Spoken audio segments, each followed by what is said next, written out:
on your end? I can, yes. I'm ready for questions. Guys, we got Coach Rhule here. Please use the raise hand button if you have any questions. That said, if someone wants to open up with the first one, the floor is open. Hi, Coach. Vashti Hurt with Carolina Blitz. Jeremy Chin said he called, I guess, somewhat of an audible on that fake punt going against, I guess you had decided not to do it. Can you talk about that play and then him making that decision in that moment? Yeah, I haven't talked to Jeremy about it yet. So they went punt safe, and we ended up taking a delay game. And so when it went to 12 and 9, 3rd and 9, we called it off from the sideline. But then they put their punt block team back in there. So that's really the right call. So we just didn't run it on 3rd and 5 because they had their 3rd and 4 because they had their punt safe, they had their defense in, and it wouldn't work. Very similar to the Tampa Bay game. So he's correct in doing that. It's probably a microcosm for the game of guys kind of making a lot of decisions, and sometimes it works out like that one, and sometimes it doesn't. Let's go to David Newton and then Joe Person.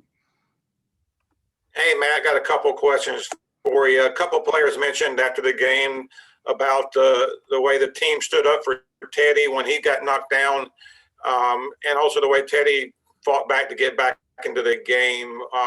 What does that mean for your team moving forward? Yeah, I appreciate Teddy coming back in the game.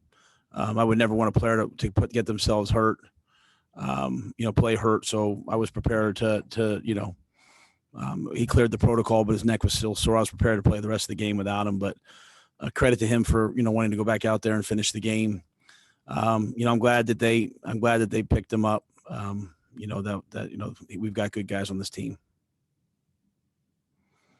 Also, what's different about the Atlanta defense than the first time you played them? I mean, they picked up, or the fact they kept their intensity after their coach was fired and still seem to be playing with effort? Yeah, they played like a team last night that had their backs against the wall and had nothing to lose, and didn't want to lose anymore. They played hard. They flew to the ball. We ran a reverse. It looks like it's going to gain 20 yards. It gains 2. I mean, they played with such physicality. But we at the end of the day, we still had tremendous opportunities. We still had guys running wide open. We still had a lot of different chances to make plays. So really the only difference between the first game and the second game is in the first game, we made those plays. And in this game, for one reason or another, every different time, we just didn't make the same amount of plays. Matt, you mentioned this last night, but 3 weeks in a row where you had a chance at the end to at least tie the game. Is that part of the process that, as you go through this, kind of learning how to win, not just you, but the whole program? And is there any way to really teach that besides experience it? Yeah, I think you have to go back and look at it. See, when you lose games like that, there can be a lot of different narratives. There can be a lot, hey, we played 6 rookies on defense. Hey, it's really not that. And it's really not even, Joe, at the end of the game. It's why are you in that position? We have a chance to at 4th and 2 to hand the ball off and extend the drive. We have to maybe put the game, at least extend the play. We have 4th and 1.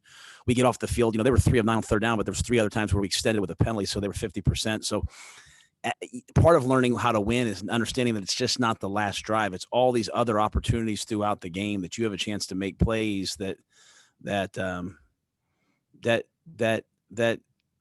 can win the game before you even get there. And so, but yeah, I agree. I think we're learning how to win.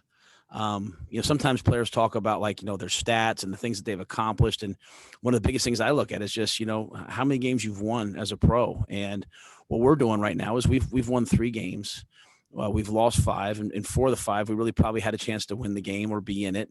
And so we're learning how to not lose, but we're also learning how to win, how to go make the plays that it requires. And as I said, those plays happen all throughout the game. Let's go to Elena Getzenberg and then Jonathan Alexander. Hey, Matt, I was wondering, are you going to take this weekend at all to kind of evaluate where things are now that we're officially at the halfway point? And now, looking at the team 3 and 5, 8 more games to go, how do you kind of see things? How do you evaluate this team? We're a 3 and 5 team. I mean, I think losers always point to other things. I mean, there's 1 in 6 teams that are saying, boy, we could have done X, Y, and Z. There's 5 and 1 teams that, they could have lost those games. I mean, I think Bill Parcells said it best. You are what your record says you are. I like our team's work ethic. I like their fight. We don't always do exactly what we should do at the right moment. We sometimes improvise too much. That's all a part of growing. I think every week we're trying to improve. Every week we're trying to get better. And I want to be a team that's a better team in the second half of the season than we were in the first half. And, we'll get a lot of guys back. We'll hopefully get McCaffrey and Gross Matos and Justin Burris and Zach Kerr, and certainly Rhule will be back. And so we'll get some of those guys back. But one of the things that's happened, with some of the injuries and COVID things is we've had a chance to see some other guys play. We're out there last night. Stanley Thomas Oliver went from, being inactive to being a guy on the punt team to covering Julio Jones last night. And you know what? He'll be much better for it. So, yes, to answer your question, I mean, I'll be working on the Chiefs all weekend. At the same time, I'm also working on us. We watched the tape together this morning from start to finish, every coach on the staff watching it together. And, there's things we have to improve upon. If we do, then last night, as painful as last night was, will be something positive moving forward. Hey, man, I hope you're well. You all entered the Saints game with like a top 10 passing defense, but have struggled the past 2 games. What do you attribute that to? Is it playing better elite quarterbacks, Rhule Douglas and Justin Burris' absence, or all of the above? And is there any plan to address the cornerback situation now that Eli Apple has been released? Well, I mean, we get Rhule back. Eli played 1 game for us. So really that was the Saints game. So all the things you said about top 10 defense were really with Rhule and Troy and Dante. When we have Dante out there, he's an elite corner. I mean, you saw the pick he made. He's averaging about 35 snaps a game just because he's battling that toe. So we will welcome Rhule back with open arms.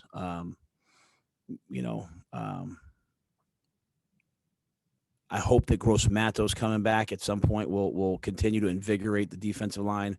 Zach Kerr was a big miss last night. He usually does a really nice job getting some pressure inside. So I don't think anything's ever just like one thing or the other. I think it's getting some of the troops back, but also us doing things better. We got some pressure on the quarterback. He scrambled an extended drive, scored a touchdown. We got some pressure on the quarterback. He scrambled. We stepped up, and they threw the ball behind us. So it's not like we gave up an 80-yard touchdown. It was just methodical by them and extending drives. Again, those 3 penalties really hurt us last night. All right, we'll go to Miles Simmons and then Brett Jensen. Hey, Matt. Offensively, I mean, you sort of mentioned that not getting those 4th downs had a big effect. Just what did you see on film of those 2 4th downs that you weren't able to convert there? The first was we went for it on 3rd. I think it was 3rd and 1. Didn't get it. Then or 3rd and 2. Then got it to 4th and 1.5 2. I thought Joe called a good play. It's his own read play. The guy starts to bend, so Teddy pulls it, but he doesn't quite bend hard enough. I'm sure Teddy be the first to tell you if he hands up. He wish he could go back and hand that ball off, but it was kind of an in-between read. He pulled it, and the guy ran with him. So just one of those plays that, again, hindsight's always 20/20. If you go back, a handoff might rip for 10, 12 yards there. And then on the second one, we run the ball, and they won the physical battle. We got knocked back at the point of attack, and so those were two really big plays in the game. You're not going to win if you can't extend drives, and those were 2 times where we lined up and ran what we thought were plays that would work, and just weren't able to make them work. Matt, I'm curious from a philosophy standpoint. A couple of weeks ago after the Bears game, a lot of players were upset at some of the other players, and you could sense the frustration about maybe complacency. But from the opposite side, when you start losing, how do you make sure that the players don't get used to losing? Do you rely on the veterans? Do you do something? Because I know you had experience with this at Baylor and Temple. So how do you keep them that edge going? Well, I mean, if you don't have edge after losing a game, then nonetheless 2, then 3, then you probably don't really you don't belong here. What we need guys who are bound and determined, to get things going in the right direction and win again. And that's coaches, players, everybody. As you said, you can get very, you can get used to losing, but I just I don't see that being our guys. The main issue is we have to do some things better. When you lose, why did you lose? Well, you lost because someone else played better than you, or they did things. So we have to coach better, play better. It's just all of us have to do things in a much better way. And that's the one thing. There's never anything really good about losing, but the one thing you can take away from losing is you find out. You really find out, who people are. You find out who the competitors are. You find out who the workers are. Because the only thing you can do to get better is to come in and say, hey, what can I do better? When you start saying, hey, this guy needs to do this and this guy needs to do this, when you start pointing your finger at everybody else, you're probably the problem. But when you start really being introspective and holding yourself accountable, then you have a chance to have a good team. All right, let's go to Josh Klein and then Will Kunkel. Hey, Matt. I noticed that Greg Little wasn't in after the first drive of the second half. Was that performance based, or was there some sort of an injury? No injury. He was just just gave up a couple pressures and put Trent in and went with Trent. That being said, he's not the only guy that gave up pressures. Sometimes when you're the left tackle, it just stands out a little bit more. So we just rotated Trent in there. And then also, just to follow up on something that you said earlier, you said you felt, and maybe I misheard you, so I don't want to put words in your mouth. Maybe you felt like guys were improvising too much. Was that on offense or defense?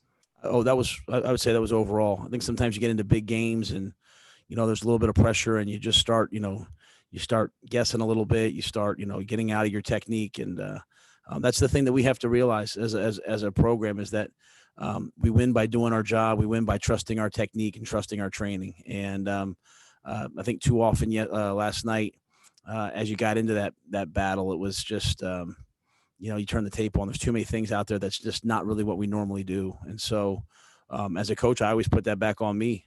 I say, okay, well, I have to get guys to understand that no moment in football is bigger than another. Just because Thursday night football's here doesn't mean it's a bigger moment. Football's football. You go out there, you do your job, you play hard, play after play after play, and trust that process will work. Hey, Matt, it's Will with Fox 46. You guys were pretty good defensively in the red zone, though. What led to forcing 4 field goals, and was that something you guys emphasized leading into this game? Well, we emphasized, red zone third downs, both on offense and on defense. That was really the tail of the first game. Our defense was very good in the red zone the first game, but our offense wasn't great in the red zone. This game, that's what, we thought it was going to come down to. Offensively, we weren't great, third down in the red zone, but defensively we were. I think we got down there. We played some man coverage. We were able to take away the run. Sam Franklin made a great play on a ball to Julio, which would have been a touchdown. And, guys made some key stops. They had a 3rd and 1 on the first drive that we ran through and made a tackle in the backfield. So there were some good things there. In the red zone, just to follow up on that, are you able to play a little bit more man coverage because of the smaller area with younger guys and it won't show as much? Does that to help you guys? Yeah, we played man. We played man a ton last night. That's why we had so many unfortunate, defensive holding calls. We played a lot. We played more man last night and 2-man than we have. And some of the plays, some of the 2-man stuff, really bailed us out. I mean, Brian Burns made a great play when Matt Ryan broke the pocket and ran him down. I think when you play man-to-man down in the red zone, the one thing you're getting ready for is all kinds of crosses and picks and all those things. You have to be really adept at what you're doing. But we threw the guys out there and said, go do it. And I thought for the most part, they did a nice job. All right, guys, we only have time for 2 more. So let's go to Joe Person and then Elena before we wrap it up. Matt, you mentioned several guys with the hopes of getting them back. I don't guess you meant all next week.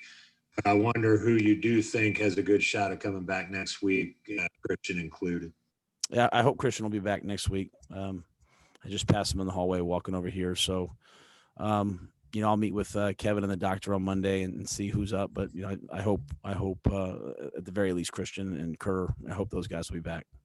And then any guys you feel like based on their play, you kind of mentioned Stanley, but anyone else I think needs to be on the field more moving forward. And just Stanley, all I said about Stanley was just that, he's been thrust into this role and I thought he did a good job, so what that means for his role moving forward. I mean, he's a young player. He'll just continue to grow. Yeah, I don't know that any one person stands out. I mean, I just think that, we'll get those guys back next week. We'll have to regroup, see who's available, see who's healthy.